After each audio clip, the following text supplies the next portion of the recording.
Isang mapagpalang araw po sa ating lahat mga kayaya. So for today's video ay iniwanan ako ng amo ko ng isang lulutuin niya. So bali ito ay lilinisan ko at tingnan nyo kung ano yung ginagawa ko. Napaka ganda ng proseso ng pagluluto dito guys. Bago nila iluto ito ay ipababad nila muna sa napakaraming mga ingredients. So ayan guys. So may kwento ko lang guys na mahirap ako ngayong mag-adjust kasi nga dati hindi ako nagluluto at ang ginagawa ko lang ay dun sa dati kong Pinoy na tinuluyan na tinirahan, almost 9 months ako dun. So bali nahirapan talaga ako dun ako namayat, dun ako nagka-stress sa sobrang hindi ko alam kung hindi ko maintindihan kung napakaraming trabaho o dahil na rin sa ugali ng aking mga amo. So for today's video ay yung may kwento ko lang, yung ngayong amo ko is napakababait. So meron akong batang inaalagaan na 5 years old, magsi 6 years old na siya ngayong March. So napakabait niya. Kapag walang pasok ay nakaupo lang siya doon sa sala, tapos meron siyang iPad. So, hindi mo na siya kailangang laging bantayan at hindi siya katulad ng ibang bata na tawag ng tawag na makungulit sa'yo. So, siya hindi. So, napakabait talaga. Napakaswerte ko talaga sa batang inalagaan ko. Pero, ang kaibahan lang dito ay nagluluto ako.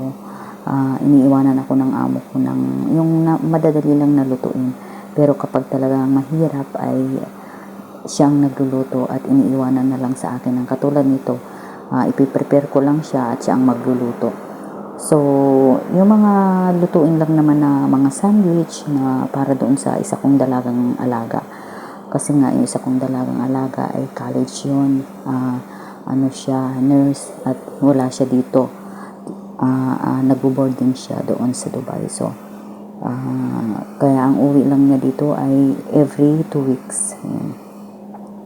So, mag-isa lang din ako sa bahay, katulad noong dati ko doon sa dati kong amo na kina Maria. So, kung matatandaan nyo guys yun, parang isa lang yung napuntahan ko, parang kinontinue lang yung aking kontrata dito na kaibahan doon sa naging amo kong Pinoy. So, napaka-blessed talaga kapag nga binigyan ka ng amo na ayaw sa'yo at ayaw mo din sa kanya, ay magkakaroon ka ulit ng panibagong amo na mas mabait at mas gugustuhin ka. So yun guys, sabi nga ng amo ko, naikwento ko sa kanila kung ano yung kalagayan ko dati. So sabi niya sa akin ay ituturing niya akong kapamilya at hindi ituturing na iba. So minsan ay sinabi niya sa akin na minsan ay halimbawa ay may mali, sabihin lang at sasabihin din niya yung kung itatama niya o hindi, ganun. So, napakaswerte ko at napakabait nila. So, talagang may sarili akong kwarto at binibilhan nila ako ng sarili kong food. Bago sila umalis, ay nagpapaalam sila, pag matutulog, mag-good night, at lahat ng mga good manners ay nasa kanila na. So, napaka-bless ko talaga. So, noon nagpasya ako na sabi ko, siguro walang imposible na magkaroon ulit ng among bago. So, kaya nag-try ulit ako. So, at yun nga, ay naging gift sila sa akin. So, makukontinue ko na yung pangarap ko sa mga anak ko. At yun lang naman yung pangarap ko, hindi para sa sarili ko, kundi para sa mga anak ko.